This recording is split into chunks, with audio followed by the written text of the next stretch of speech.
Dear Holy God, we thank you so much, Lord, for another Sabbath day. We thank you for the week that you brought us through. And we also thank you for the time that we can spend time, precious time with you and with others. Please bless us now, Lord, as we have our Sabbath school, that we'll learn something from the things that we are going to present today, and that people will be blessed by it. So please continue to be with me, Lord, and bless the rest of everybody who's here. So thank you, Lord, for your help and guidance, and continue to be there with us. So we give you thanks and we give you praise in and through our beloved Saviour, always to your great honour and glory. Amen.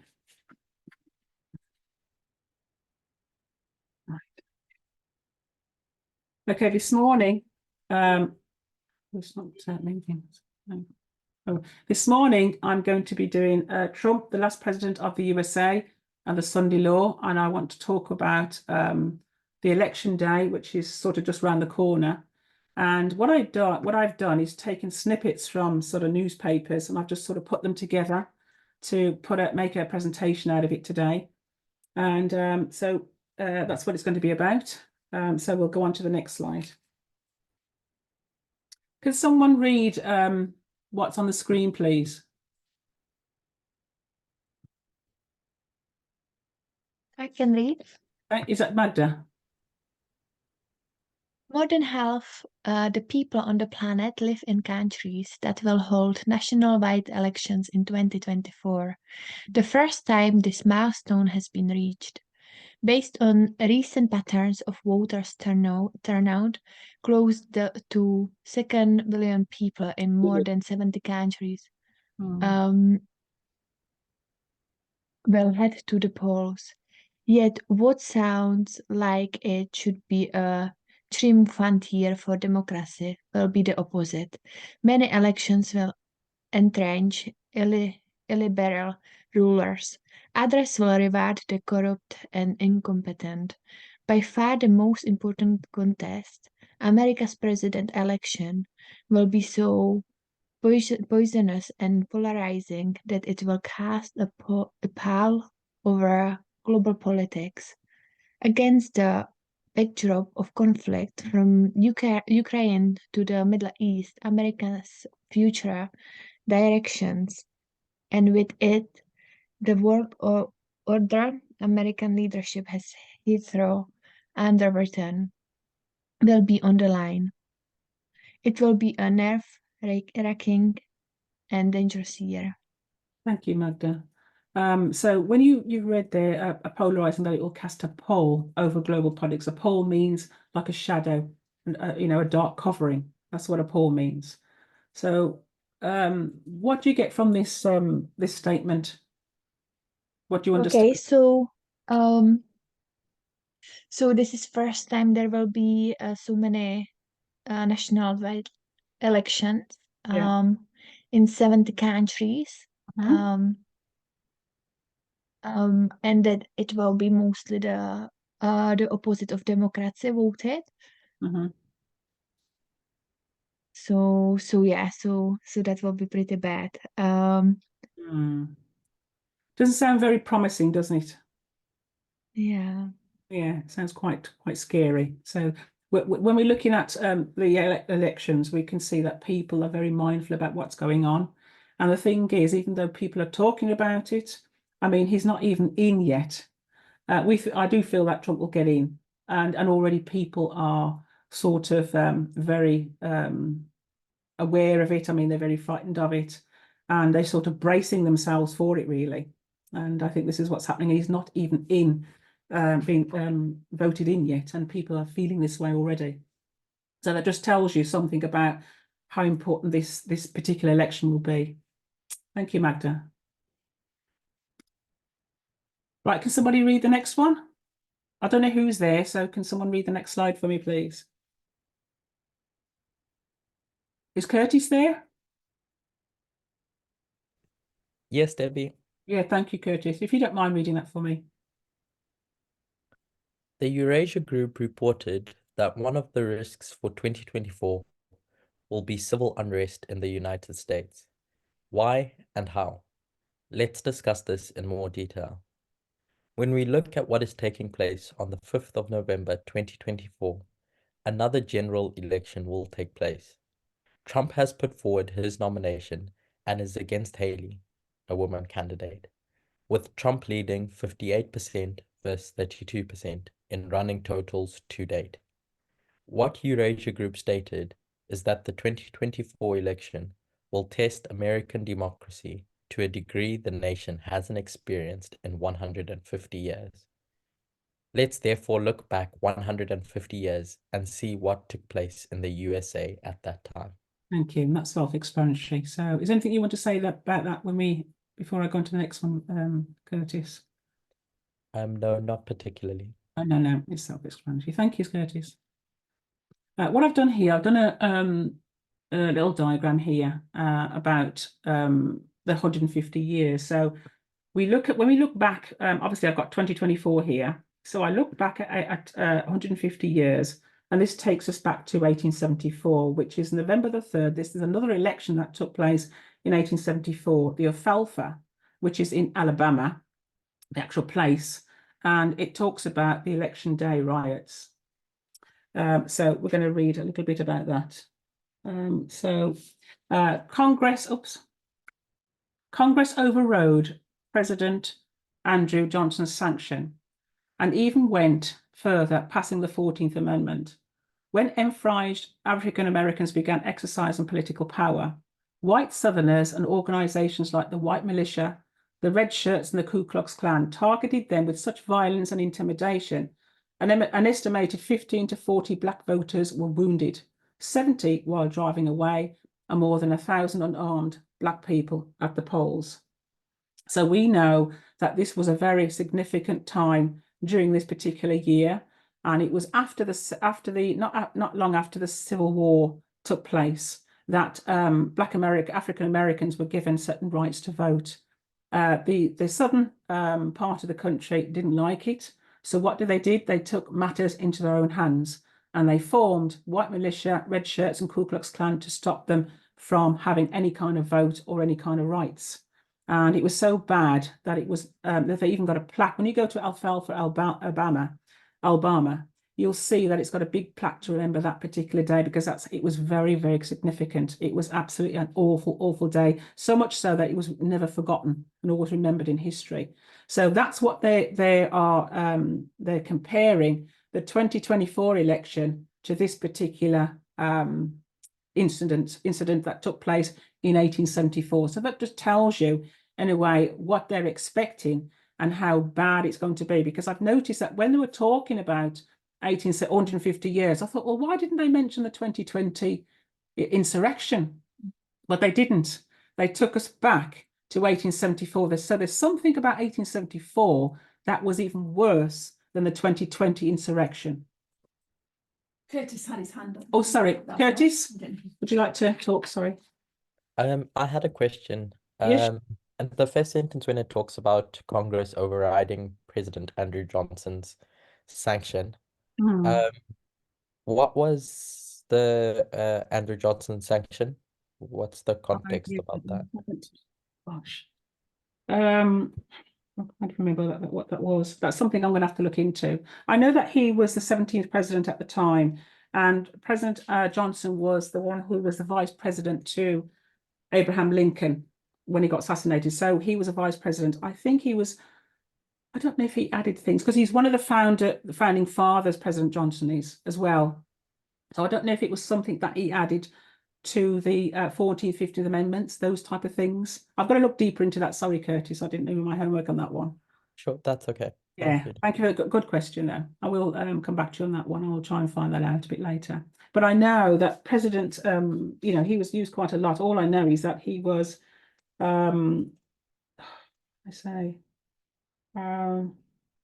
and all I know is that he came in after probably to take over, because he was a vice president to Abraham Lincoln. So I should imagine he did something to do with the 14th. Had something, didn't he? Is that you, Natalie? Yeah. Yes. I think it says here that the act sanction was employment for federal troops for enforcement. I think that was Johnson's. Was it? What, sorry? Was that for African Americans, you say? I'm not sure who it was for, but it was an employment situation. It might have been. Okay. I'm not sure though, but it was Yeah. something to Okay. do with employment. Yeah, sorry, I didn't sort of look into. I just looked at who he was, but well, that's definitely going to make me look into that a bit further. Thank you for the question, Curtis. So we'll move on. Anybody else has anything to say? So yeah, so that's what took place. So we know that during from 1874, we knew from 1865 there was 3 amendment laws that took place during that time to 1874. It was the 13th, I think it was the 13th, 14th, and 15th Amendment. So we're going to look at that now. So can somebody read what's on the screen for me, please? Who else is there? Ignatius. Ah, morning, Ignatius. Do you want to read what's on the screen for me, please? Okay. Thank you. To protect Black voting rights, Congress passed the 15th Amendment. The 13th, the 15th Amendment, however, did not outlaw literacy tests, poll taxes, and other methods that might prevent poor Blacks from voting. After congressional passage, constitutional amendments required 3/4 of the states to approve them by 1871. 31 states out of 37 had ratified the 14th and 15th amendments. Okay. Do you want to make a comment about those? Yes. So this is talking about the 15th amendment, which was passed in order to protect Black voting rights. But unfortunately, it did not outlaw literacy tests, of which most of the Black people were illiterate, and the poll taxes and other methods that could prevent the Blacks from voting. Yeah. So it also says that after it had been passed in Congress, constitutional amendments requires 3/4 of the states to approve them by 1871, of which 31 out of 37 had ratified the 14th and 15th amendments. Okay, thank you, Ignatius. Oops. Right, who can read the next passage for me, please? Debs, can I just mention something about the 14th, 15th Amendment? To go back? Oops. You don't need to. I just say what I was going to say. I'm doing now. Yeah, it looks like I've come out of it altogether. Oh no. Sorry Don't about worry. that. All right. I'll just say what I was going to say about. I was just thinking because you've arrowed it down. You're talking about the 14th and 15th Amendment, and you're arrowing it down to those dates to the 2024 election.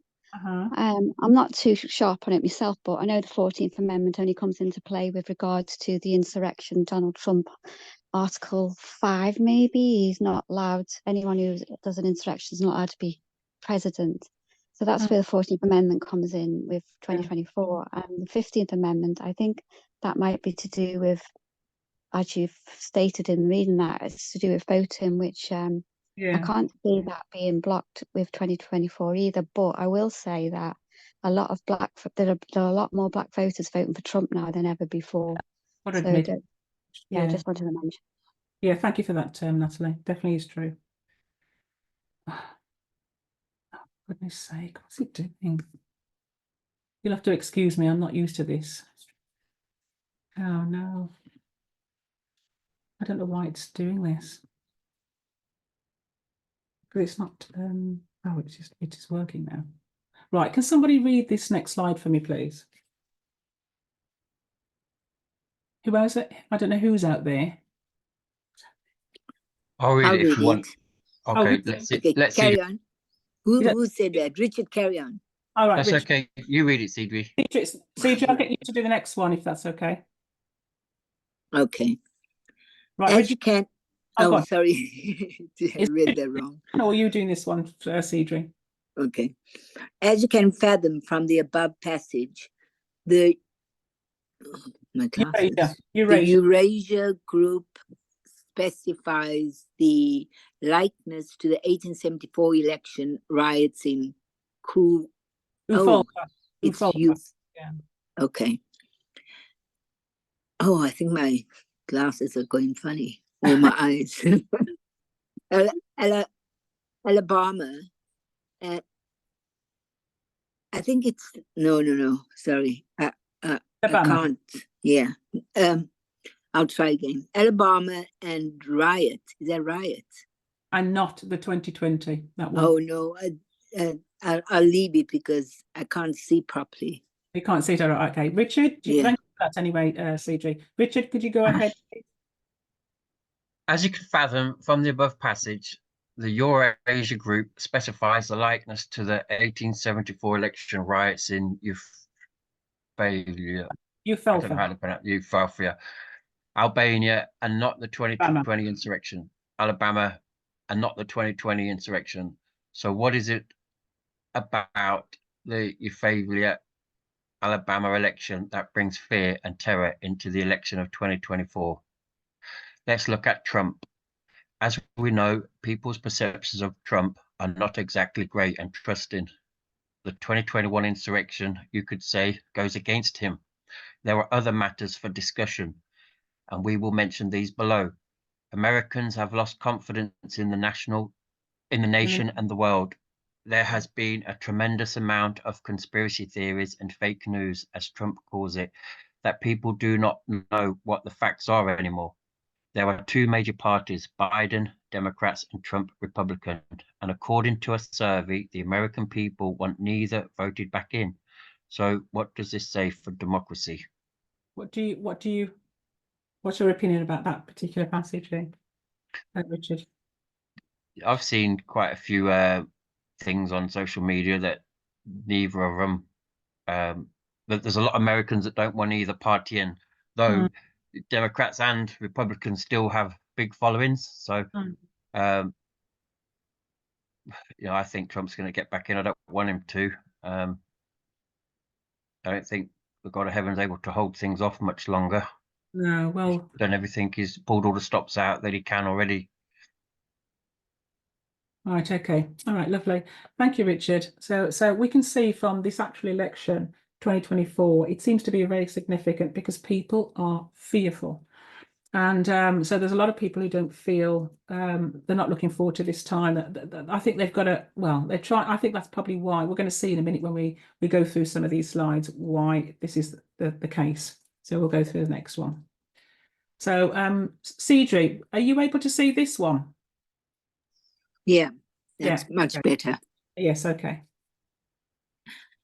People may have different reasons for feeling frightened and fearful about Donald Trump's nomination for president of the United States, especially about the dozens of felony criminal charges during his term last in office.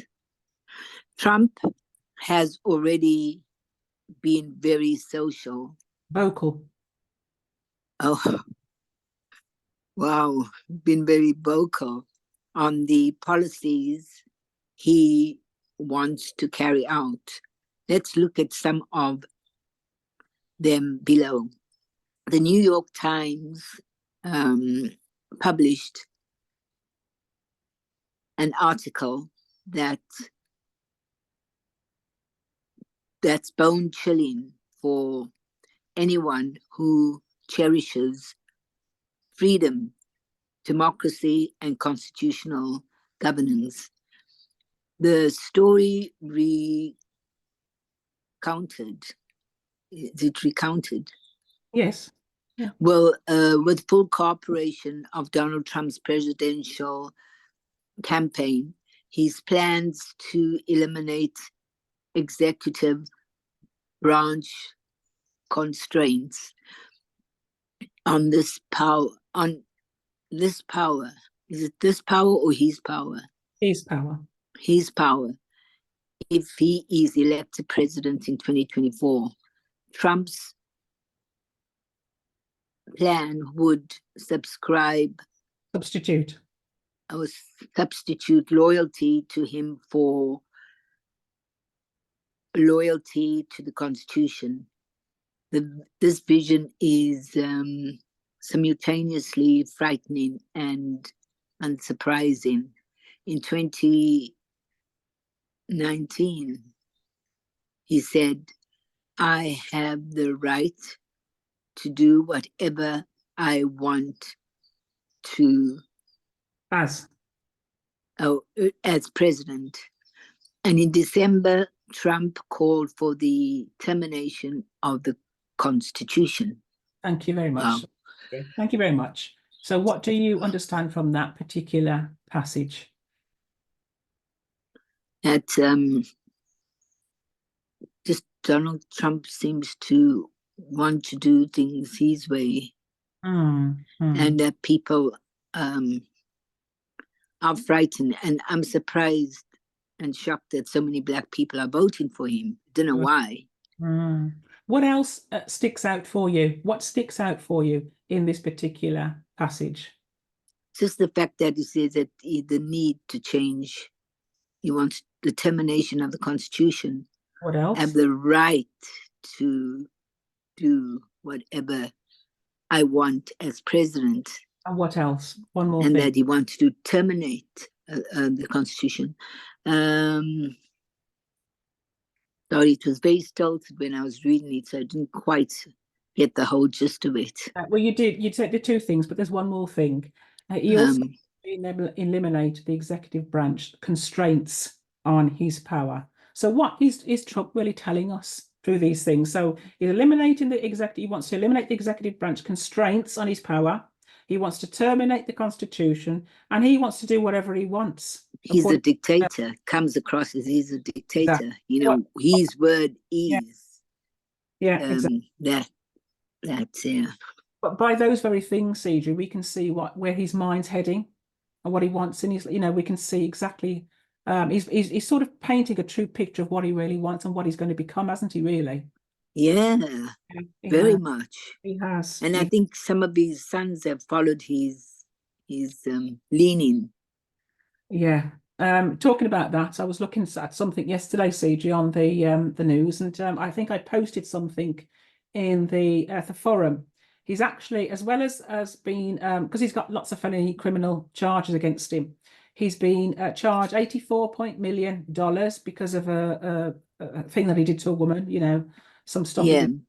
And then this other one now was to do with his business, and they've charged. Yes, that's what I read. 50 million. But not only that, they've stopped him from being a director of his company for 3 years, and also his two of his sons are involved in it. Yeah. So they are disqualified from running the country in New York. A couple of years. Yeah. 2 or 3 years. Yeah. So it's getting worse for him, isn't it? I mean, his felony charges haven't finished yet. He's still got others to come up yet. Wow. So I think they said he was the most criminal president ever, or something like that. It's absolutely amazing how he's able to cope with this stuff. I mean, that'll show him for, sort of saying, "Oh, my Mar-a-Lago is worth 1.5 billion." Well, I was going to say he's not going to have much of that left by the sounds of it. Yeah. So anyway, thank you for that, Cedric. And okay.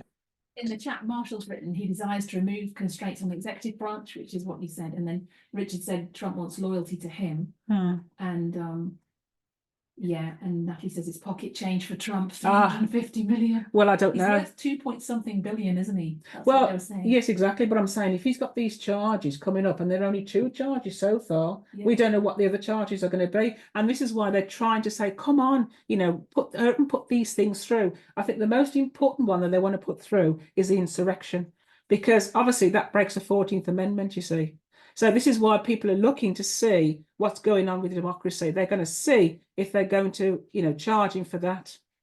So there's this great big waiting game at the moment, especially I saw somewhere, Debs, that I can't remember his name. You know that guy, he was a MAGA maniac who was charged for something about some child, was it a shooting or something? Anyway, it was millions, and he InfoWars. I can't remember his name.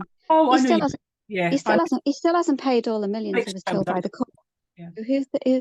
What makes you think that Trump is even going to pay any of these? Well, the thing is, and that's the thing. You know, they're even saying now that this 340 million, they reckon that they could use the campaign money to pay it. But I'm thinking, has he got the right to do that? They're bringing with all kinds of stuff. So yeah, that's another question. So thank you for that, everyone. We're just going to move on to the next slide. Right, who's free to read the next one, please? I don't know who's there. Who? Nyasha, would you like to read the next slide for me, please? Boys, who's the other? Hello? Who's that? Sorry. Ignatius. Oh, Ignatius. Ignatius, do you want to? Yes, I can go ahead if you want. Thank you. All right. In effect, he attempted to do exactly that in the run-up to the riot at the Capitol on January 6, 2021, by pressuring state officials to reverse President Joe Biden's electoral victory, attempting to weaponize the Justice Department, and bullying Vice President Mike Pence to overturn the election. Trump now may face federal charges as his role in fomenting the riot. This case is continuing today. Trump's plan to centralize power in the Oval Office.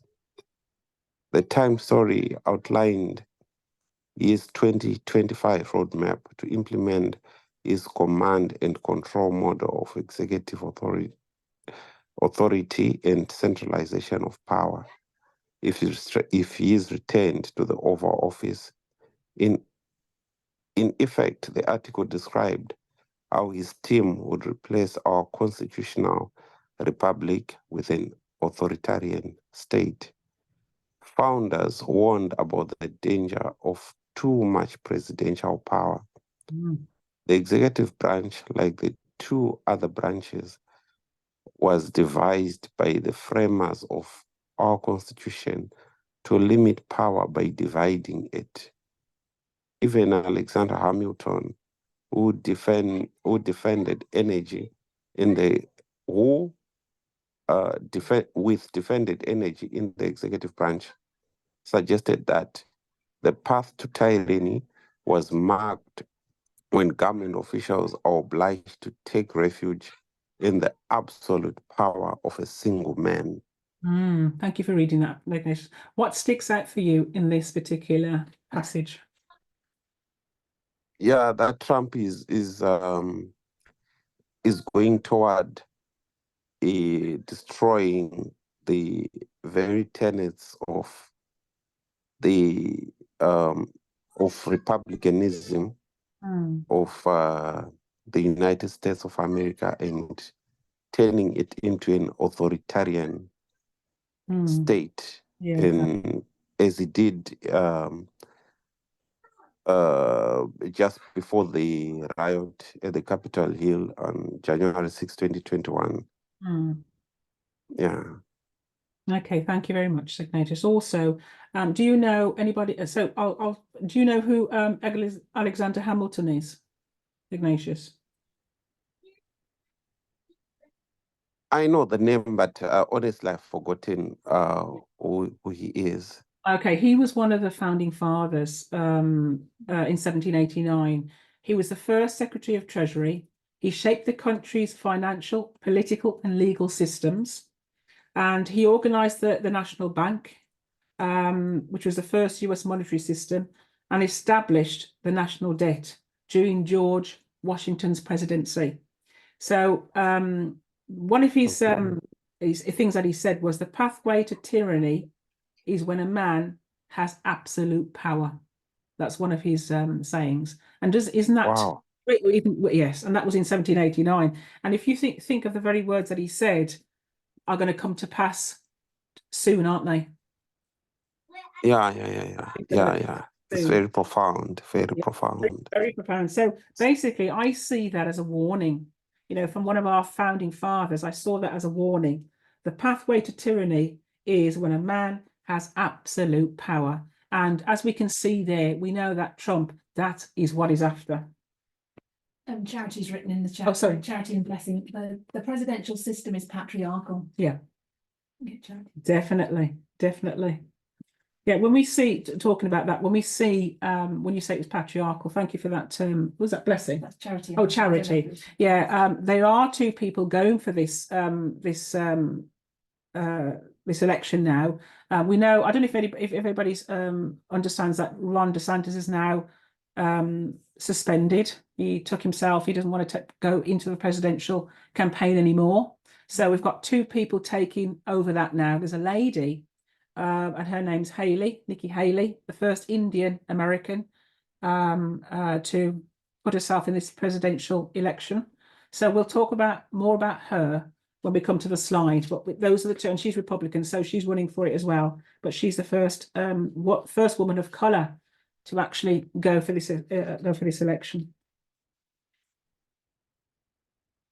Right, the next one. Somebody read all those on the slide, please. What is Trump's agenda for 2025?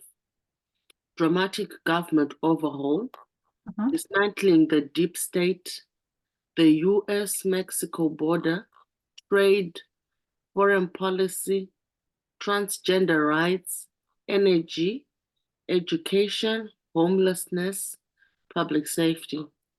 Right, and who was that, sorry? Oh, Rose, that's lovely. Yes. Thank you very much for reading that, Rose. Basically, what I'm going to go over, these are sort of the agenda the policies that he wants to bring into place. He's already vocaled what he's going to do. Most people know what he's going to do before he's in. And what I'm going to do with the headings, I'm just going to talk about and explain what he's going to do for his agenda for 2025. So, Natalie has a hand up. Oh, Natalie, sorry, yeah. Yeah, he's very crafty, isn't he, where he keeps abortion off that. Because he knows it's an election issue. So he might add it off the rallying, keeps it off the rallying cry because he knows it will affect him. Right, so he knows. Well, we know what he'll think about that anyway, don't we? Thank you for that, Natalie. So this is Trump's agenda for remodeling the right. So the dramatic government overhaul. So his ideas and even the issues he focuses on most are widely different from President Biden's proposals. So when Trump implements these plans, he wants to represent a dramatic government overhaul, arguably more sort of important than that of his first term. So his presidency, especially the early days, was marked by what? By chaos, infighting, and a wave of hastily written executive orders. Well, you remember when he was on the TV, he was always making these executive orders. So, and these executive orders were quickly sort of overturned by the courts. Okay, so we're going to go to the next one, dismantling the deep state. So what's that all about? So Trump would try to strip tens of thousands of career employees of their civil service protections. That way, they could be fired as he seeks to totally obliterate the Deep South.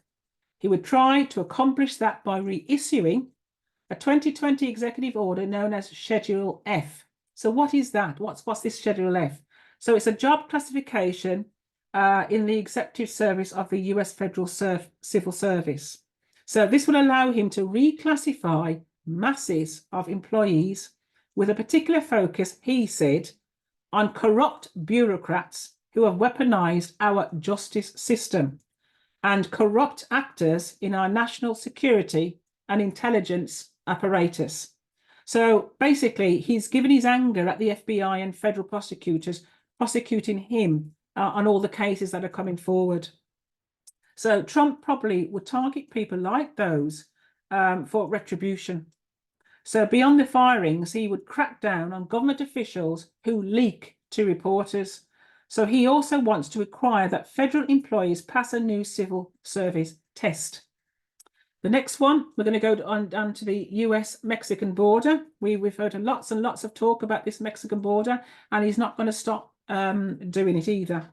So when he gets in, Trump has pledged to immediately stop the invasion of our southern border and end illegal immigration. So this is what it's going to come down to. So as part of that plan, he said he would immediately direct US Immigration and Customs Enforcement to undertake the largest domestic deportation operation in American history. He would target people who are legally living in the United States, not illegally, legally living in the United States, but harbor jihadist sympathies, and revoke the student visas of those who espouse anti-American and anti-Semitic views. In a bid to secure the US-Mexican border, Trump says he will move thousands of troops currently stationed overseas and shift federal agents, including those at the Drug Enforcement Administration and FBI, to immigration enforcement. So what we're seeing here is a lot of staff being shuffled around to meet his cause. So Trump wants to reinforce his travel ban that originally targeted 7 Muslim majority countries and expand it to keep radical Islamic terrorists out of the country. So this is one of his policies that he brought out last time he was in. And so in the wake of the Hamas and attack on Israel, he has pledged to put in place ideological screening for immigrants. His aim, bar dangerous lunatics, haters, bigots, and maniacs, as well as those who empathize with radical Islamic terrorists and extremists. To deter migrants, he has said that he would end birthright citizenship using an executive order that would introduce a legally untested interpretation of the 14th Amendment. So did you hear that one? So I'll reiterate this one. So to deter migrants, he has said he would end birthright citizenship, which is definitely their right to have it, using an executive order that would introduce a legally untested interpretation of the 14th Amendment. The order would prevent federal agencies from granting automatic citizenship to the children of people who are in the US illegally. It would require that at least one parent to be a US citizen or lawful permanent resident for their children to be eligible for passports. So social security numbers and other benefits. So we see that, you know, Trump is coming against the 14th or wanted to change the 14th Amendment somehow and take the rights of those who are legally got the right to be there. So we're going to go on to the next one, which is trade. So trade says Trump says he will institute a system of tariffs. Yes, sorry. I had my hand up. Oh, sorry, I can't see it, you say. Yeah, I can't see it. I just wanted to mention when you said that Trump mentioned that he's going to deport anti-Semitism, those who are anti-Semitic. That makes me laugh because that's half of his voters.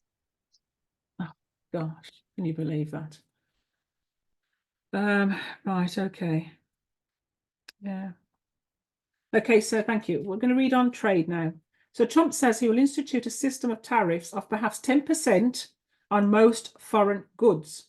So penalties would increase if trade partners manipulate their currencies or engage in other unfair trading practices.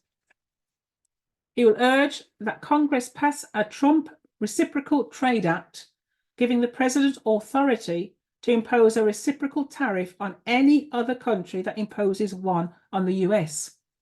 So much of the agenda focuses on China, and we know that he's done this already. He's already talked about China. I think he did that in his last presidency.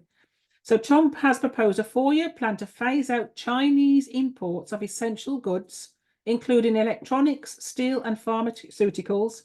He wants to ban Chinese companies from owning vital US infrastructure in sectors such as energy, technology, and agriculture.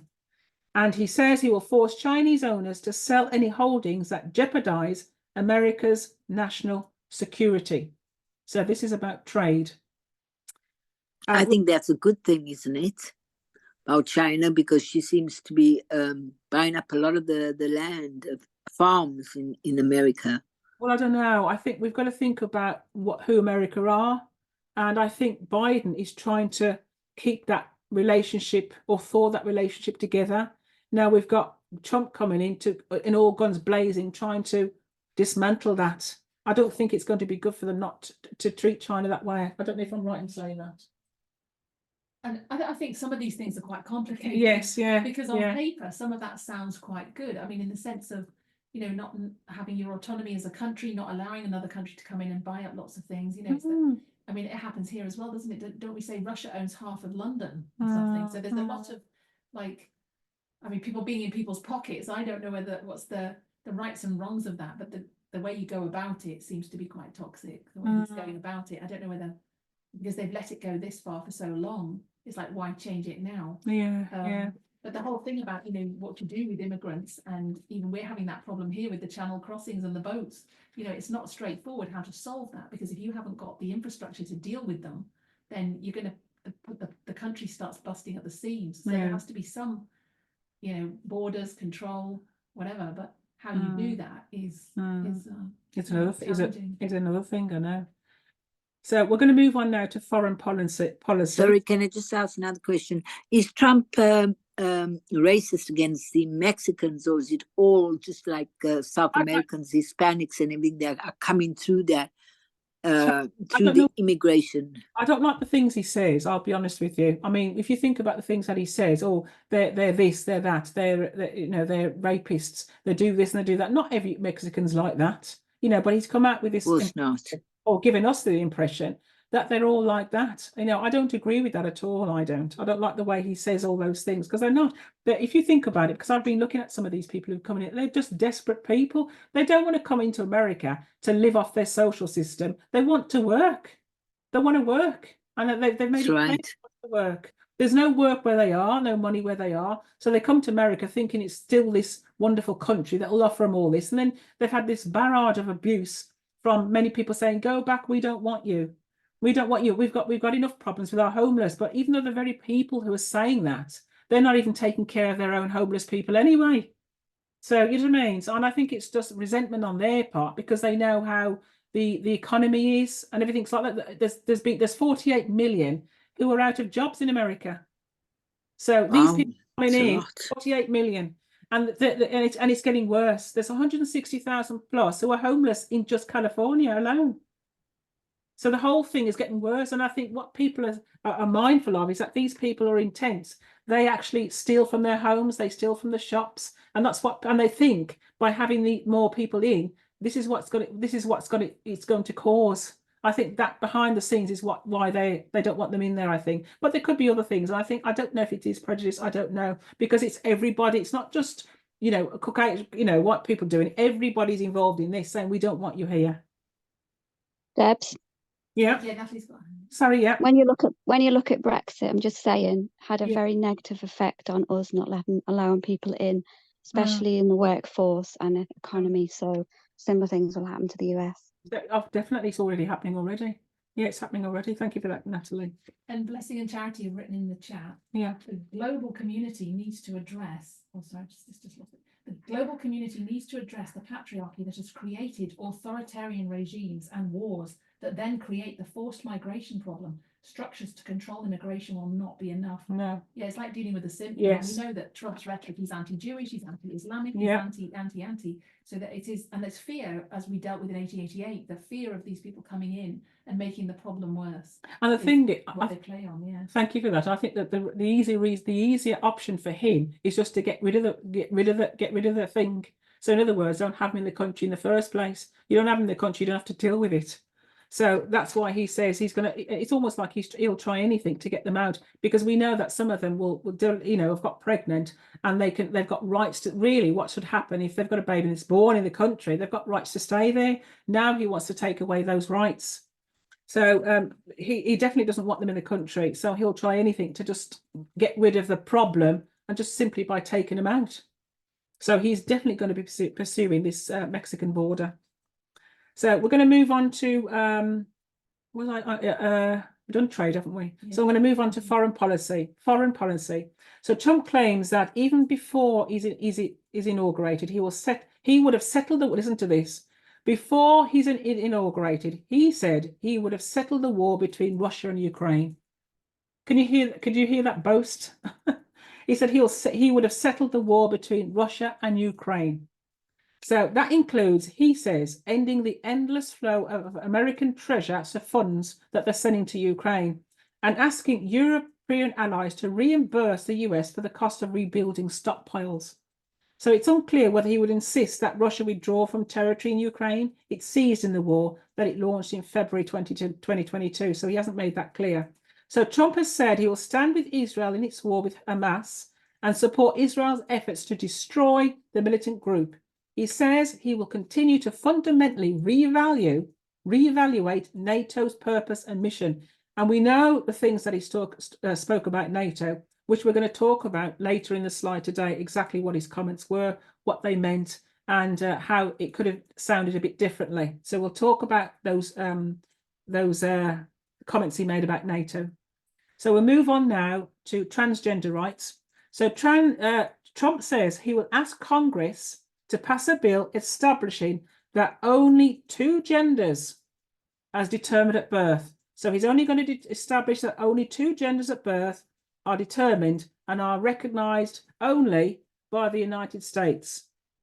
So as a part of his crackdown on gender-affirming care, he will declare that hospitals and healthcare providers that offer transitional hormones or surgery no longer meet federal health and safety standards and will be blocked from receiving federal funds, including Medicaid and Medicare dollars. He would push Congress to prohibit hormonal or surgical intervention for transgender minors in all of the 50 states. Okay, he's already spoke about this. And so doctors typically, and all 50 states, I'll leave it at that one. So we're going to move on to energy. So Trump's goals, he says, is for the US to have the lowest cost energy and electricity of any nation in the world, including China.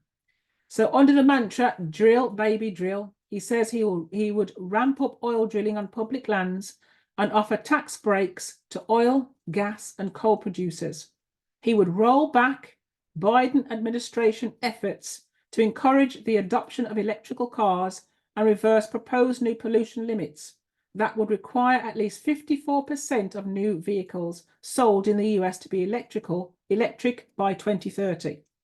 So that would require at least 54% of new vehicles sold in the US by 2030, sorry. So, and again, he says he will exit the Paris Climate Accords, end wind subsidies, and eliminate regulations imposed and proposed by the Biden administration, targeting incandescent light bulbs, gas stoves, dishwashers, and shower heads. So we'll move on to education.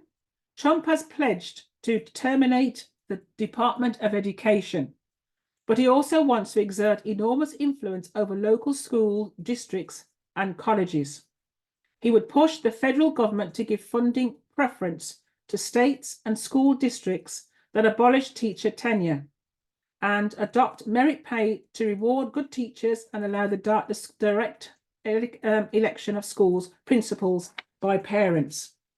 So he said he would cut funding for any school that has a vaccine or mask mandate and will promote prayer in public schools. Trump also wants to say in school curricula, voting to fight for patriotic education. He says that under his own administration, schools will teach students to love their country, not to hate their country, like they're taught right now, and will promote the nuclear family, including the roles of mothers and fathers, and the things that make men and women different and unique. He wants to protect students, he says. He will support school districts that allow trained teachers to carry concealed weapons. He would provide federal funding so schools can hire veterans, retired police officers, and other trained gun owners as armed school guards.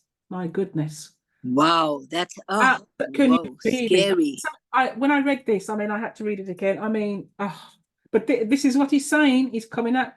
And, you know, the thing is, he's not even in yet, and people are sort of bracing themselves for when he does get in. But can you? What's the logic of armies teaching? Because they've got students that have been targeting students. They've even been killing them. They've been killing with weapons. They've got guns, and because of this violence towards teachers, this is how he's thinking about combating it.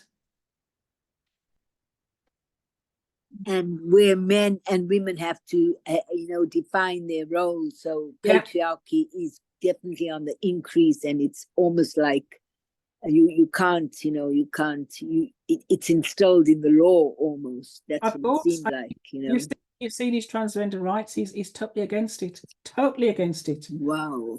Totally against that stuff. And so we know that he's going to take our rights. Well, we know that he's going to be doing that. There wouldn't be any need for us to be radical feminists if that wasn't the case. So we know that that's going to be in the agenda. So we're going to move on to homelessness. Trump wants to force the homelessness off city streets by building tent cities on large open parcels of inexpensive land. At the same time, he says he will work with states to ban urban camping, giving violators the choice between being arrested or receiving treatment. He also wants to bring back large mental institutions to re-institutionalize those who are severely mentally ill or dangerously deranged. Now, when I looked at some videos about how people are living in America, in different parts of America, it's actually exploding. Tent cities are all over the place. And it's awful to see people how they're living. But most of these people do have mental health. They sit there. I've seen people sort of get needles and they're putting it in their veins, in their necks. They're doing it in open daylight. People are just walking over people. This is the norm for America now. And it's getting worse. It's horrible to see people living like that. And, nobody's doing anything about it. And it's just exploding. So that's why they're going to have lots of trouble in America, I think. So we're going to. What did you say Trump's going to do about that? What does he say? About the homelessness. He's going to build a tent city on parcels of open, inexpensive land. Because what they're doing, they're living on the actual, main streets, and people and businesses have been complaining about them because there's rubbish, feces, urine, all over the place, and they've got their drug addicts, and they've got mental health issues. And some of these people have been in there not 2 years. Some of them have been there for 10 years. 10 years they've been living like that. But isn't that shocking that the wealthiest probably country in the world has got the most, has allowed the most to live like that? I think it's awful. California's got the most, 160,000 plus. It's going to be more than that now. And imagine you've got all the Beverly Hills, Montecito people living above on these high things, and they're the worst. They're the worst, and people treat them as if they're scum. Why don't they create more social housing then for them? They're not doing anything. They're just allowing them. And this is what gets me, is they've got the money to give to Ukraine. I mean, I heard Trump say something about 200 billion, not million, but billion to give to Ukraine. Wow. Do anything about these people who are living the way that they are. So they've got the money to do it. So I don't know why they're not helping them and getting them off the streets, get a better, and this is why I know this is why they're having problems. This is why people are so against other people coming in the country, because they've been experienced these things from the homeless people, and they don't want more of it, you see. Well, they're going to start blaming immigration too, isn't it?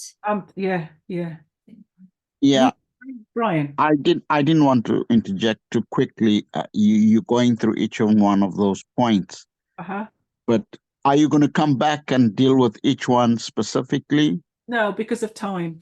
Okay. Yeah, because of time. So I was going to say, when I'm talking about, you can interject and just say, can I?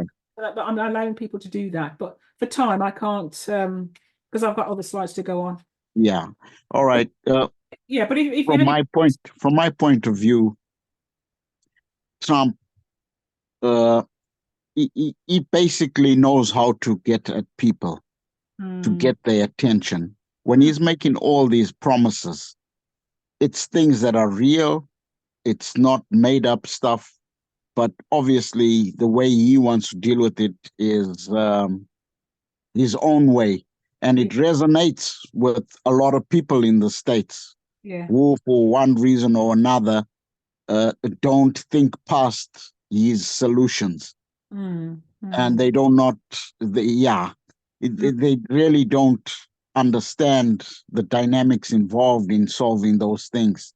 But Trump offers the easiest way out, and people believe that. And I mean, I'll take one example. You just mentioned it. He'll tell the people, you want to send so many billion to Ukraine? Americans don't even know where Ukraine is.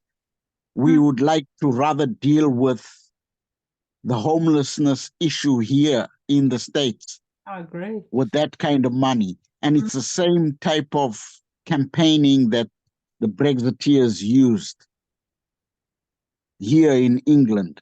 Remember, they said, we'll take all that money that we give to the EU and give it to the NHS. The NHS has actually got worse since Brexit. Yeah. So this is the sort of psyche that people who don't think beyond words fall for. And yeah, Trump is definitely going to get a lot of votes based on this. Yeah, I can see in the chats, yeah, people are saying the uneducated, and not in a, uneducated, not in a bad way. It's just people are just, they're oblivious to the realities of life. So, yeah, So we're is that in why for the high black jump. people are? But I really hope that the elections do not allow Trump to have control of the House and the Senate. Oh, If that happens, then he'll be able to push all these things without any problem. believe you me, he's going to try. Yeah. He's going to try. Let me tell you that. So Thank you. well, what's the problem that black people are, or people of color are voting for him? Why? I think, Sidri, can I try and answer? I think Yeah. when she was reading about the US-Mexico border, she read a lot, and I saw that if one of the things is, if you are not aligned to Trump, whether you have the right to be in America, but you were once an immigrant, he's going to deport you or send you back. I think you might have picked up that. So there are a lot of threats in this US-Mexico border, to the extent that someone would just think, let me align with this guy, to protect my stay. Myself. Yeah, to protect my stay, to protect myself. And you know how people act violently. If you look at the January 6th, that people will end up identifying also, oh, Sidri is against Trump. Though I'm sure people, it might seem like speculation, but we've seen how the followers of Trump can really be violent, to say, we were coming for Nancy Pelosi, we're coming for you, So yeah. What safety do you have if you're an immigrant? Or But if even in one of these person- talks, he was saying, we need to, if people are against something, I can't remember exactly what it was, we're going to punch them, we're going to do this. And then the next thing you see, there's a clip of them hitting some black person or something, and pushing them. And I'm going, wow, it's so obvious what he's perpetrating, but why are they still believing in this man? So, maybe it's just, a protection thing. Like I think anybody who comes into this country will probably look and see, oh, look at those immigrants coming in, they're going to take our jobs, they're going to do this, they're going to do that, and then you start to believe in those things which are just not true. And I also think most of his voters are going to come from churches, because you see, when he touches Absolutely. on transgender rights, and when he touches on education, that we want to go back to to educate that a more patriarchal home, teach them the roles of a father and mother. That resonates with lots of Christian churches, not even just Christian, even I believe Muslims, they have these things where they have the role of the father, the role of the mother. Yes. And thinking that transgender rights and all is Satan's agenda. So I believe he's also going to get more voters from the church, including SDA. If they vote, they would, because what he is proposing, if you look at yourself before joining the movement and before this message of equality, you'd probably think Trump is the one who's got things upright. He's got mind spirit.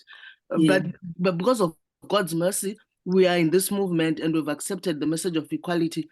Now you see that Trump doesn't have it correct. But how many people think that's the correct correct Yes, structure? a lot of so-called Christians think that way. I was just also thinking from what Debbie has been reading.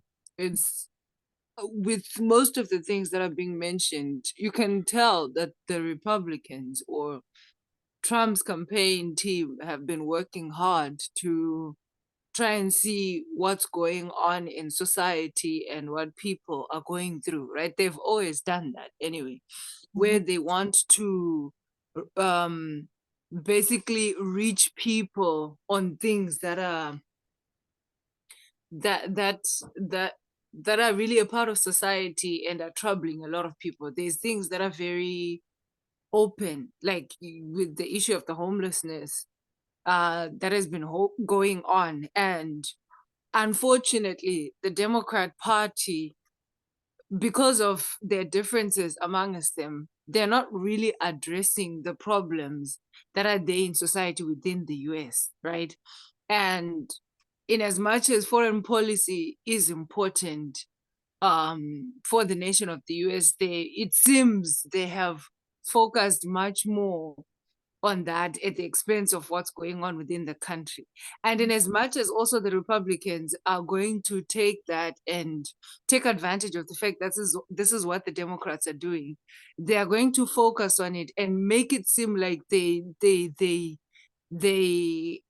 want to address what people are going through, you know, like they want to touch people's hearts and say, you know, we are the ones that really think about you, the American people.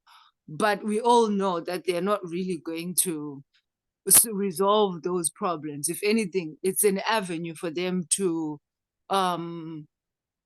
basically fulfill their agenda, right? Be the Messiah. In what they want to do. So it's just unfortunate, you know, that this is what is going on within the US, and it's just been a lot of things are just falling apart. And the Republican Party seems to be the one that seems like it's really appealing to the problems of the people. But it's really sad because we all know they're not really going to fix the problems. And people then end up just saying, you know what, at least they're saying something about it and they want to deal with it. Unlike the Democrat Party, really, they're just focused on wanting to win the election. Exactly. Thank you very much for that, everyone. We're just going to move swiftly on to public safety now. So Trump would again push to send the National Guard. So the National Guard is the oldest component of the US Armed Forces to cities such as Chicago that are struggling with violence. He would use the federal government's funding and prosecution authorities to strong arm local governments. He says he will require local law enforcement agencies that receive Justice Department grants to use controversial policing measures such as stop and frisk. As a deterrent, he says local police, listen to this part. As a deterrent, he says local police shall be empowered to shoot suspected shoplifters in the act. Very simply, if you rob a store, you can fully expect to be shot as you're leaving that store, he said in one recent speech. Can you believe that? So Trump has called for the death penalty for drug smugglers and those who traffic women and children. He has also pledged a federal takeover of the nation's capital, calling Washington a dirty, crime-ridden death trap unbenefiting of the country. So these are the agendas that he's been speaking about, that he said he wants to bring in for 2025. And I'm sure there's going to be more that he'll probably add to that. Does anybody have any questions about that before we move on? Yeah. Once again, it definitely seems like what Trump is proposing is a solution. And on the other hand, I think it was who just spoke just now, said that it looks like the Democrats are just trying to win an election, whereas Trump is actually promising to deal with the social evils. And I strongly believe that those who advocate for Trump's changes are genuine people. They look at this as a genuine answer to the problems. Yeah. It's out of ignorance that they believe. It's not out of love for Trump or anything like that. It's people are just ignorant of the realities of whatever is being proposed here. As I said the last time I contributed earlier on, that people are not maybe well read or well versed in what's going on in the world. They are caught up in the here and now of where they live, their situation, where they live. I mean, who wants to carry on seeing all that gun violence? No. Democrats have a solution, have always had a solution, deal with the root cause of the problem, having guns. But Trump is saying, oh no, okay, we need to have guns, but let's overpower those who misuse guns. And people see that as a good solution. Let's put soldiers in schools, teachers with guns. And if somebody is robbing a liquor store with a gun, shoot him on sight. You see, people see, okay, yeah, that'll teach people not to do that. But the root cause is not being dealt with. People don't think that far. So yeah, the psyche of Americans is, well, not just Americans, of the world, all of us. And as somebody mentioned before, if we weren't in this movement, I know for a fact myself, I would have said, yeah, go for it. I fully agree. This world is really messed up now. Let's do what Trump is saying. I definitely agree with that. Very good point. Thank you, Brian. We're going to move swiftly on. So Deborah, I just wanted to say the difference with Trump from any other president is you have to believe what he says, because he does do what he says he's going to do. I agree with that. Yeah. And that's the scariest thing about him. He's not like a president who makes all these promises and doesn't bring any into action. Yeah, that's one of the things He does what he says and he takes action. Yeah, he does. He does.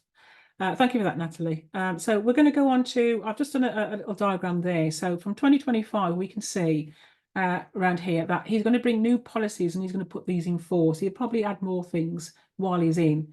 But we can see from the 2025 to the, so we can see from 2025 to the Sunday Law, this particular part will be the dictatorship rule that he'll be contemplating. And we can see the judgment that will come on America at the Sunday Law. So we can see from 2025, it's these new policies and the way that he's going to act that will bring us to the Sunday Law. So we know that that's not too far in the distance anyway. So these policies that Trump will put in force are what will lead to an authoritarian rule and lead us to the Sunday Law waymark. So we're going to talk about the Eurasia Report. So in the Eurasia Report, it mentions checks and balances. So I wanted to know what these were. What did it mean? And why do they matter? Can somebody read what's on the screen, please? Anybody? Yeah, go ahead. Yeah, hello there. Yeah, go ahead. Yes, go ahead, please. Okay, checks and balances.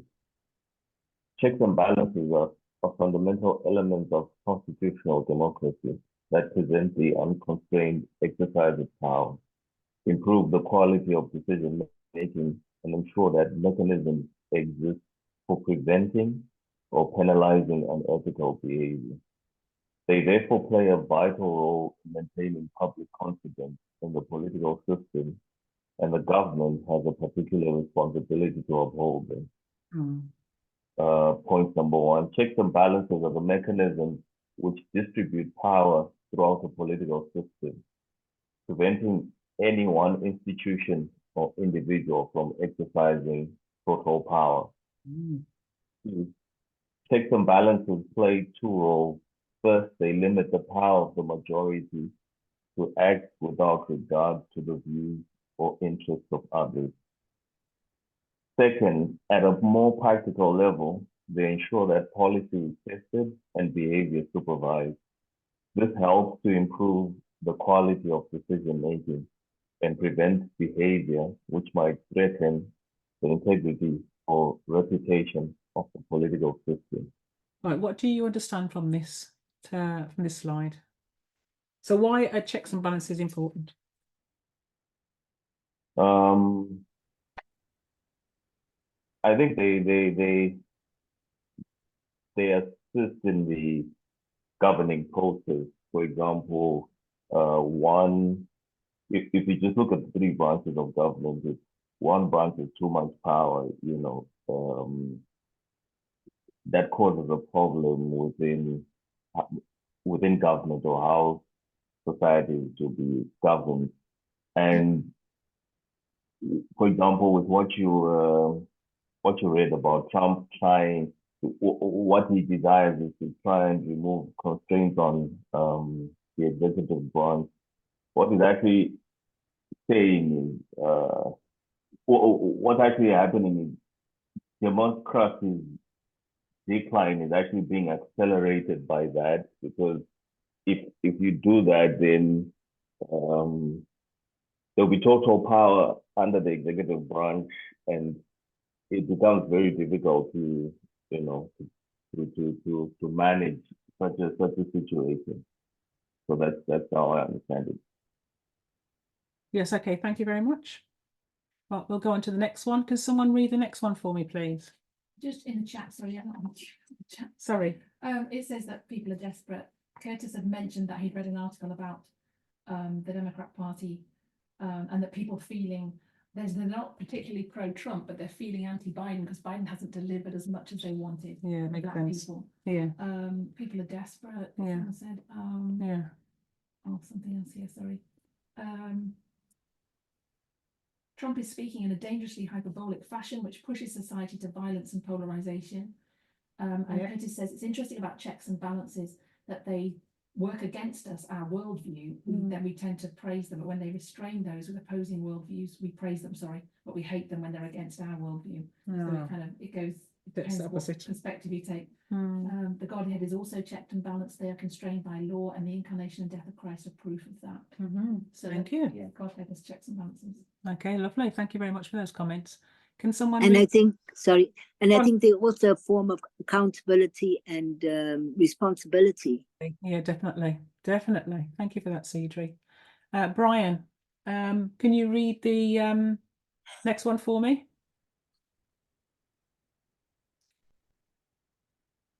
Brian? I can read if you don't mind. Yes, please, yeah. Checks and balances continue. There can be drawbacks associated with checks and balances when they're strong, because they make unilateral action more difficult and allow a greater range of actors to participate in governing. Strong checks and balances can increase the risk of gridlock. What is gridlock? It refers to a situation in an argument or dispute where neither side is prepared to give in.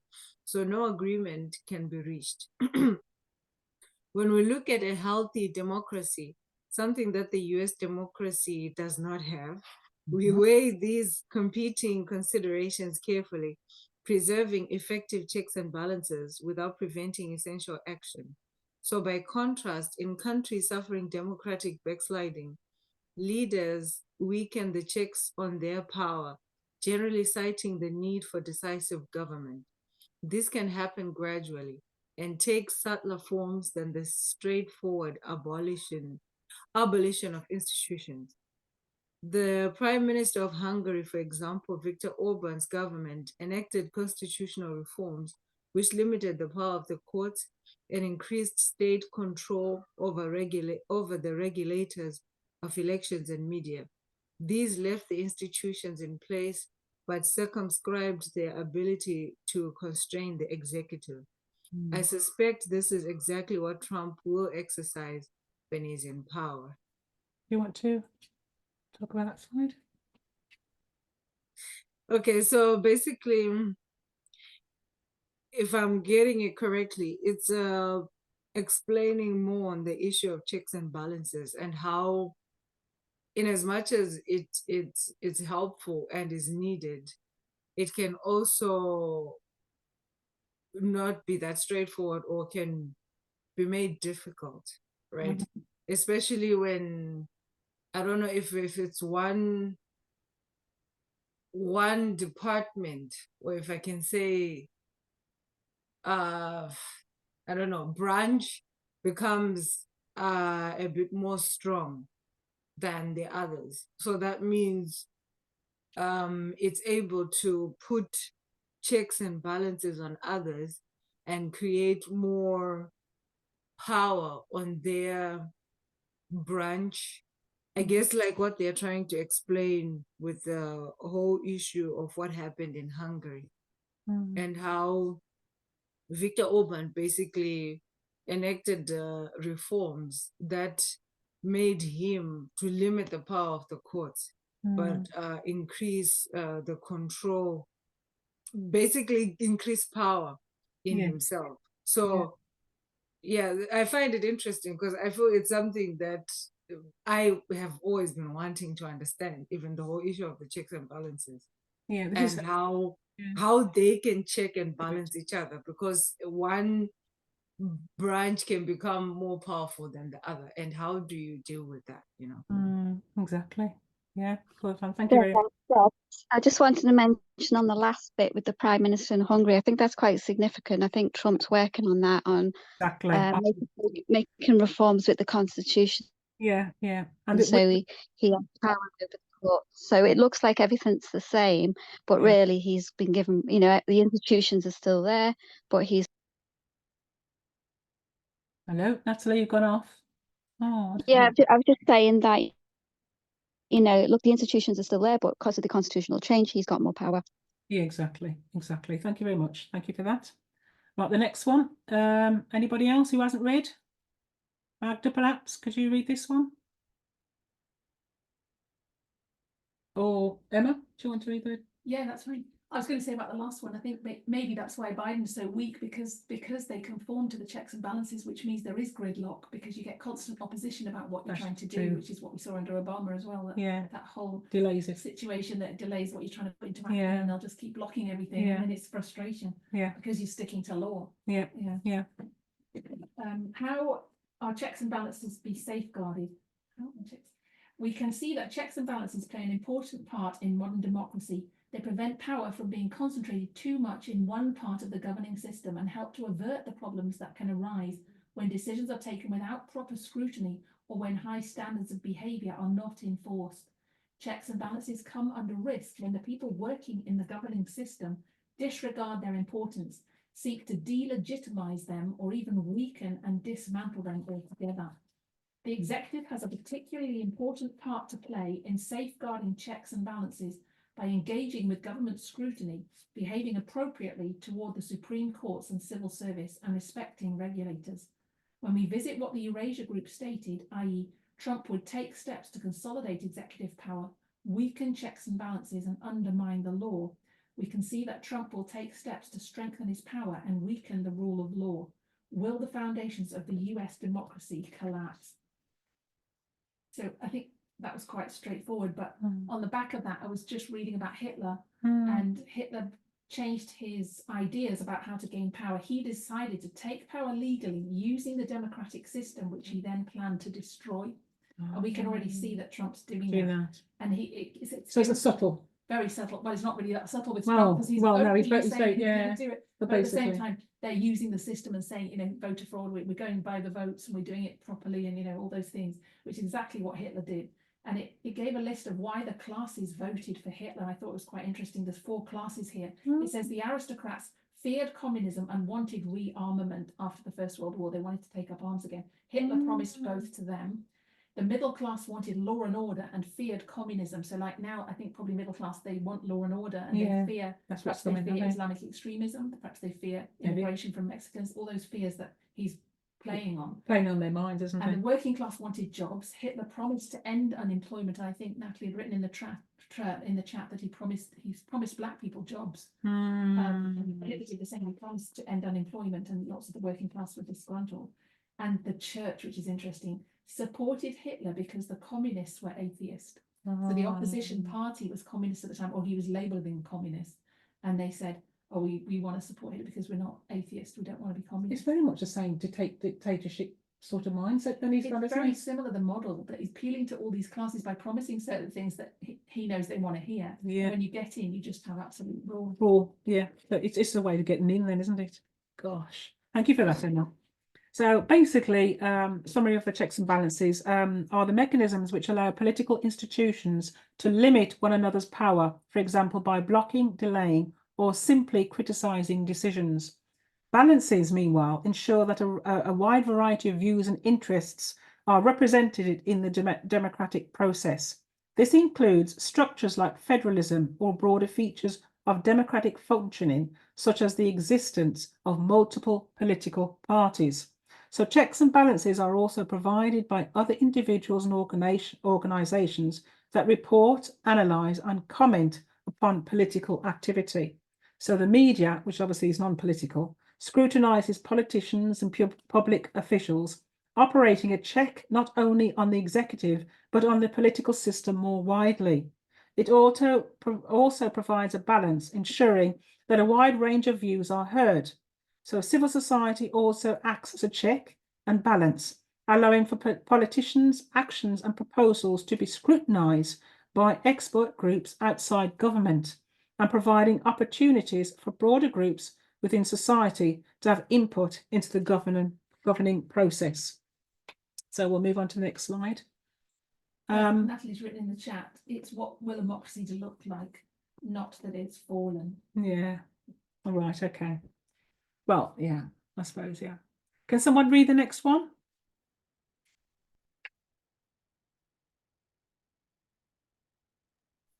Anybody? Okay. Trump is up big over Haley nationwide. Trump is backed by 80% of potential Republican primary voters, leading his only remaining challenger, former South Carolina Governor Nikki Haley, by 62% points. Haley's standing against Trump has gone mostly unchanged since Florida Governor Ron DeSantis dropped his presidential bid, revealing a stalemate among the party's voters. Haley's age argument has a small audience. Roughly 1 in 4 Republican voters nationwide believe Trump is too old as he pursues the White House again, while roughly 4 in 5 each say he is mentally fit or in good health. These figures from our weekly tracking survey show there is little appetite among the party's electorate for age-based attacks on Trump, despite his repeated verbal flubs on the campaign trail. Haley's news coverage takes a turn for the worse. As Haley becomes more aggressive in her arguments against Trump, potential primary voters have become 12 points more likely to report hearing something negative, 36%, about her than positive, 24%, marking the worst buzz rating for her campaign. Meanwhile, her favorability rating has neared a record low. Oh, wow. Yes, okay. Yeah, thank you for that. So we know that Ron DeSantis actually suspended his presidential campaign. He did that in January this year. So as he's dropped out now, the new person who's taken over from him is a lady called Nikki, like I just spoke to before, Nikki Haley. And she's the first Indian American woman of color to have served in a presidential candidate. And she's actually Republican. She's 116th governor of South Carolina, and so she's the one who's sort of going for that, sort of taking over from DeSantis. So thank you for that.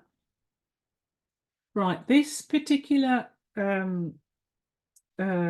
graph is it's 50 years of declining confidence and increasing polarization in trust in American institutions. Even though this goes up to 2020, I couldn't find anything beyond that. But we can see from the graphs, we've got Supreme Court, President, Executive Branch, and Congress. we can see what people's thoughts have been throughout this particular period from 72 to 2020.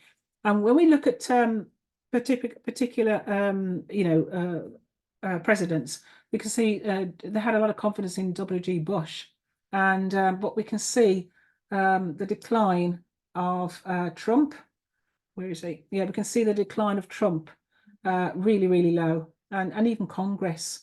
People do not have faith, in either of these branches. And even the and we think to yourself, I was trying to look at this to think of why did it start in 1972? What took place in 1972? So what I found out was that we had the Watergate scandal, and the Watergate scandal was when Richard Nixon was first in, and obviously I'm just trying to think what that was now. It led to his resignation. So I think it was about something to do with his administration, where he discovered to have been involved in a burglary attempt at the Democratic National Committee headquarters. So it's these things that sort of took place from 1972. So this is where the decline sort of took place. And also, besides his resignation, it was the Vietnam War, and also women's rights, gay rights, and environmental movements gained momentum at that time as well. So basically, people lost confidence from 1972. We can see in 2020, it's at an all-time low, and with Trump. So I thought that was interesting to see those figures, actually. This particular one, this is a worldwide one. And this worldwide one, and even though this is up until 2019, I couldn't find anything but beyond that. But we can see, even though it's 4 years, to go, sort of thing, 4 years from 2019. So confidence in Trump remains low internationally. I thought this was a very good statistic thing to look at. When you look at these, we can see, how he's the confidence in Trump is, and how people think of him all around the world.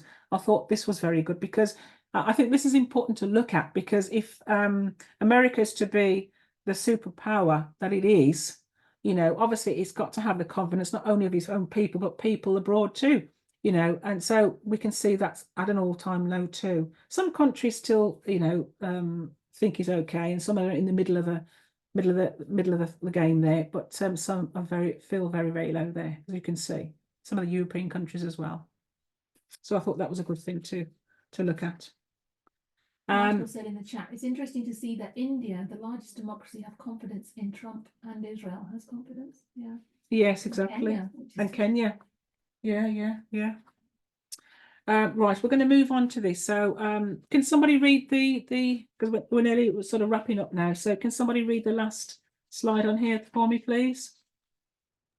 Just read what's on the screen. All right, let me read. What are the 5 stress tests to watch as Trump battles Biden in the justice system? 1, Biden says. 2, responses by fellow Republicans. 3, shifts in public opinion. 4, how far does Trump go? 5, threats of political violence.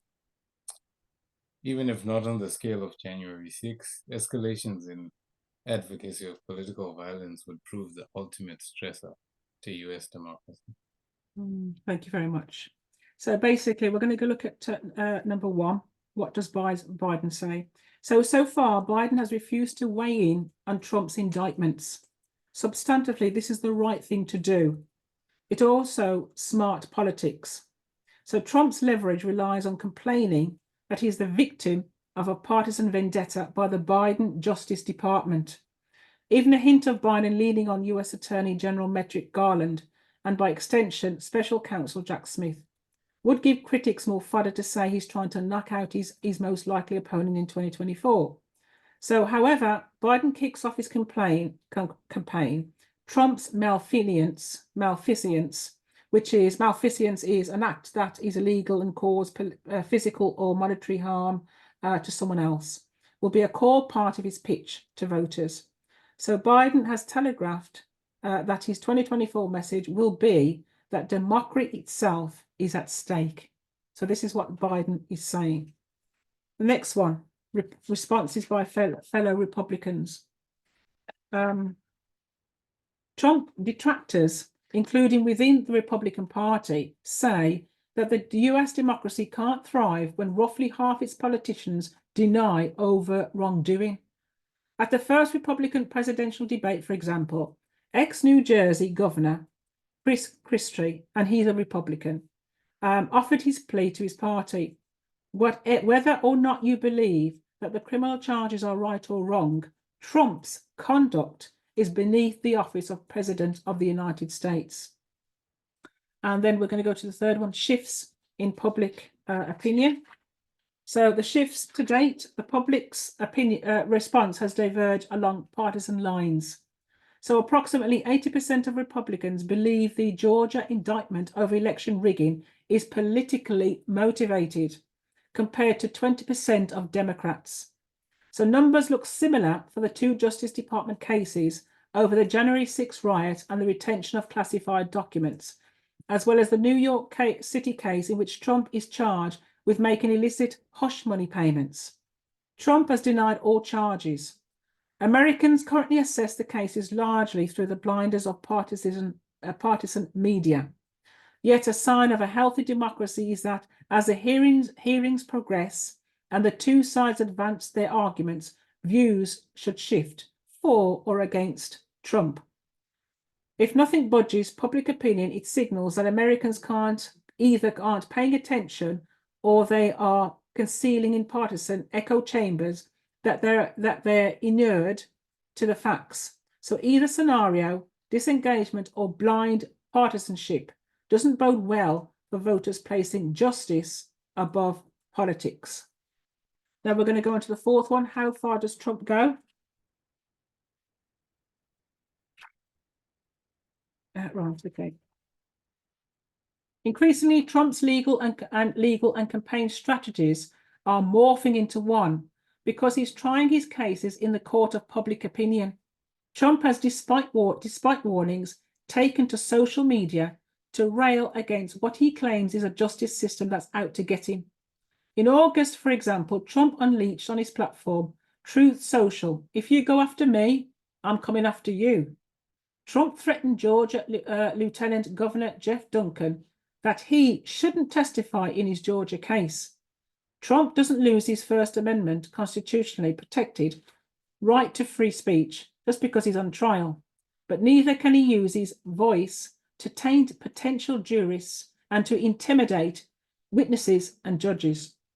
The big question is not how long a leash Trump will formally have to vent his views, but whether penalties will exactly be enforced, if and more likely when he continues to transgress the rules. So number 3, and the final one, threats of political violence. Following the Capitol insurrection, polls showed worryingly high levels of support for political violence, with as many as 30% of Republicans believing that taking up arms for a political cause could be justified. Trump's rhetoric has done nothing to tamp down these impulses. Even before his first indictment, for example, Trump cautioned that a persecution against him would usher in potential death and destruction. Trump's followers have also dialed up menacing language. Former Arizona governor candidate Kari Lake, for instance, declared, if you want to get President Trump, you're going to have to go through me. And you're going to have to go through 75 million Americans just like me. And I'm going to tell you, most of us are carrying members of the NRA. So what's the NRA? National Rifle Association. So one potentially reassuring sign is that despite the extreme action that Trump supporters displayed in his first indictment, protests have gone on with a whimper, not a bang. The question is whether their response will kick into overdrive once more court dates are set. So we'll go on to the next one. So this one, I'm not sure if I can get this on. How can I get this back on now? This is the I'll have to speak to Curtis about this one, Curtis. It's a video. A video. I'll have to go. Do you think I'll have to go back out of this and then bring back in again? It depends how you embedded the video. If there should be a play button on it, No, if you embedded it properly, but Yeah, I was going to say when I did it before, it did play. So do you think I should come out of it or just leave it? There's buttons at the bottom. That's not. Is this one here? I don't know. Is the video? Click that video. No, it's not clicking. When I click it, nothing's No, the happening. button at the bottom. You see across the bottom, you've got video. Oh, this one. I don't know if that. No, this might be my video, might not. Oh, I see. No, Oh, it does see, nothing. that's Yeah, video. it's just video, I think. So Why don't you just play it on your phone, Deb, and put it in front of the camera? Can you come out of there? Yeah, I know. I'm gonna have to come out again, and I don't know if I should come out again or not. Because nothing's playing on it. If you end slideshow, is it slides? Yeah, but this is just yeah. Do you want to see if we can get it on the? I don't know what it is. You can see it on there. Gosh. Yeah, I think it's supposed to be something about NATO, comments he made on NATO. Yeah, it's comments he made on NATO.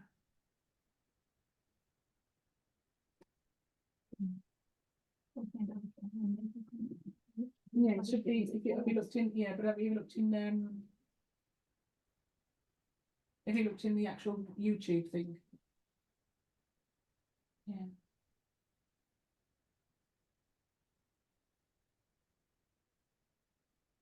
Something like that one. Yeah, comments.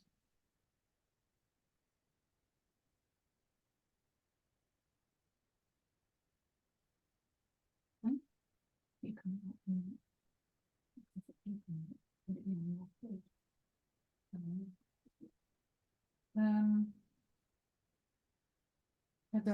Maybe I'll have to rerun from that one. Yeah, basically, the thing is, I haven't.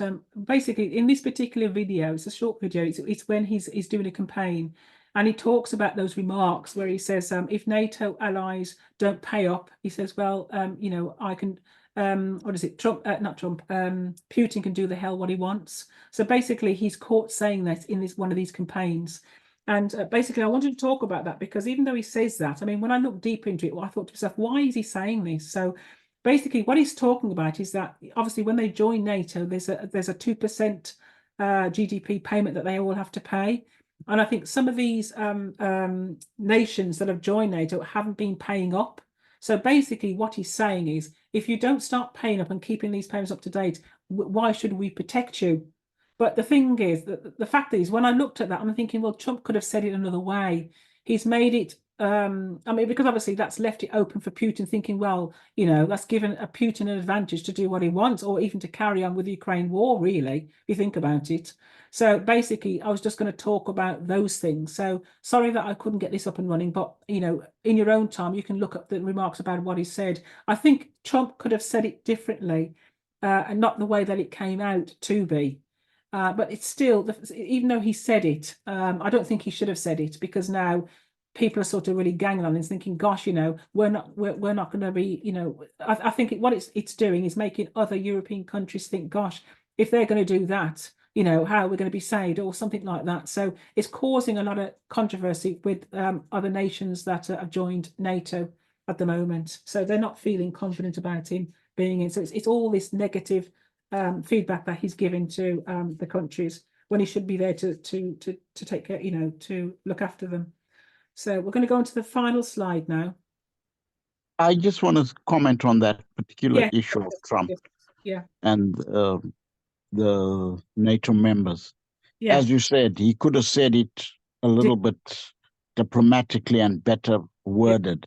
But the fact of the matter is, for me, he was correct. Yes, he was. You can't expect America, the other side of the world, to come and not only fight for you, but also to use their financial resources whilst you are not. That is not right. Yeah. So the NATO members definitely have something to answer for in that regard. And I remember he said to Angela Merkel just before she stepped down, why do you expect us to bail you out, yet you are buying Russian gas and oil? Yeah. And you expect me to pay for it? Yeah. So that's what I looked at. I thought, let me look into this. Why are people coming into it? And I thought to myself, you know, I thought he was writing what he was saying. I wanted to see why he was saying what he was saying. And I thought, oh, right. I thought, you know, it was making more sense to me then. I thought, well, he could have said it a different way. And it wouldn't have sounded so, you know, offensive perhaps to the other nations as the way that it did. But thank you for that, Brian. So basically, this is our final slide. Now we're just going to wrap up. So we're just going to go through these lines, and basically we've spoke about 2025, where I know that because of these new policies that Trump is going to bring in force, that this will be leading to dictatorship rule. We did talk about the UN. I know that when he gets all the power that he wants to, which I believe he will, I think this will probably be how he's going to get to the UN. Do you think that will be how he's going to get to the UN, or to be head of the UN? I think because we have spoken about it, how is he going to put these laws, you know, because I mean, behind the scenes, we've got the Federal Society who are already working on 80 odd countries and wanting to influence their rhetoric on these other nations to follow the rhetoric that they're doing. So all that's going behind the scenes. So it's all, you know, following into place that when he gets into president, all these things are going to be easily already set up. So I think this is what's going to lead him to get to be the head of the UN, which in tail would all lead to the Sunday law then. I just want to add on that last point, the last slide, that Trump, it's not clear where Trump got the figures from for the who's paying what, because the GDP that they have to commit to paying a certain amount per year of gross domestic product, and apparently Poland pays the most at the moment. They even pay more than the US. So it's not clear that he's actually accurate when he says that about who's paying what. So I think we've got to be careful of conspiracy theories that he literally exaggerates things, and that may not even be correct. All right, okay then. But that's the way I thought it was. I thought he was correct in saying that, because he's obviously got the figures from somewhere. 3.9. It says in The Guardian, the source of Trump's figures was not immediately clear. Members of NATO have pledged to pay 2%. Poland spends 3.9%, and US is second at 3.5%. So Poland pays more than the US currently, based on their gross domestic product. I don't know about the other countries. Right. Okay. Well, it's got to be those other countries he's talking about. I'm going to say I don't think he would sort of. Well, I won't put past him, but I should imagine he's got those figures from somewhere. He wouldn't have said it so strongly as he did. So I think there may be some in there. There's got to be. I don't think he would have said what he said otherwise. For me, that wouldn't have made any sense. But then again, I know. Well, yeah. He's got some basis for some of it. Yes, he has. Yeah, I think so. Distorted. No, I know. No. Okay. So basically, the presidential election in some 9 months is only sort of 9 months away now, and the world is starting to prepare for the consequences of a second Trump presidency. So as best one can tell, they include tariffs, the possible abandonment of Ukraine and Taiwan, a transactional approach to other allies, bartering with enemies, and a further decay of global rules. So Donald Trump, Viktor Orban, and other Western politicians are constructing an anti-woke conservatism that puts national sovereignty before the individual. So we can see that we can see that you know, everybody's bracing for 2024, especially for Trump. He's not even in yet, and yet everybody's feeling this fear, this terror of when this person gets in. And it's you know, it's going to be an awful thing. I mean, everybody said it, a erasure group, everybody's saying it. So everybody's bracing it, preparing themselves, all these sorts of things. So it's not going to be, you know, we know that this is going to be leading on to dictatorship, which again will lead us to the Sunday law. Lots of things that he's going to do will come against God's principles, treading on the democracy, even though he thinks he's got some kind of democracy, but he'll be treading on the founders of the Constitution, and he doesn't care. He seems like a loose cannon, you know, like a loose cannon who just thinks he can just do what he wants. And it's important that he gets in, because if he doesn't get in, he'll be in prison. So, but I do believe, honestly believe, that he will be the last and final president that will bring us, the country, to the Sunday law, as and I think that will be the final president. So ending on that, Debbie, have anything to say? Yeah, Debbie, can I say something? Yeah, sure, yeah. Just on that line you've got on the presentation there that we can see. You've got the UN before the Sunday law. We know the US is not the head of the UN until the Sunday law. Say that again, sorry. On your little diagram there, you've got the Yeah. UN before the Sunday Yeah. law. We know that it's Yeah. not till it's at the Sunday law. Oh, so this part is at the Sunday law. Yeah, the Sixth Kingdom and then the Seventh Kingdom and the head of the UN is at the Sunday law. I wasn't sure. Yeah, I wasn't sure. So that should be at the Sunday law here then. That's where we've put it in the past, yeah. Oh right, okay then. Yeah, okay then. That's what I've missed. Yeah, I wasn't sure whether to put that. Yeah, okay then. Thanks for letting me know. At least I can make sure I do that correctly next time. Thanks for that, Natalie. So does anybody have any questions about what we talked about today? So basically what I was talking about was Trump getting into power. We spoke about what the papers and reports were saying about the things that he's going to bring into place, his agendas, and all these sorts of things. We've spoke about how the Eraser Group have mentioned that when he comes in at 2024, that it's going to be the same as when the election day riots took place in 1874, which are very, very sort of very bad. So they're sort of bracing themselves for all this stuff. So does anybody else have any other questions on what we discussed today? Or they feel that we could have had something else? Oh, I'd only just like to quickly add that the God of Heaven help us. Wow, absolutely. I agree. Yeah, absolutely. So we can see how this particular election, even though there's many elections that are going on, this is a one that seems to be has got people's attention, and people are bracing themselves for it. So on that note, thank you very much, everybody, for your participation in today.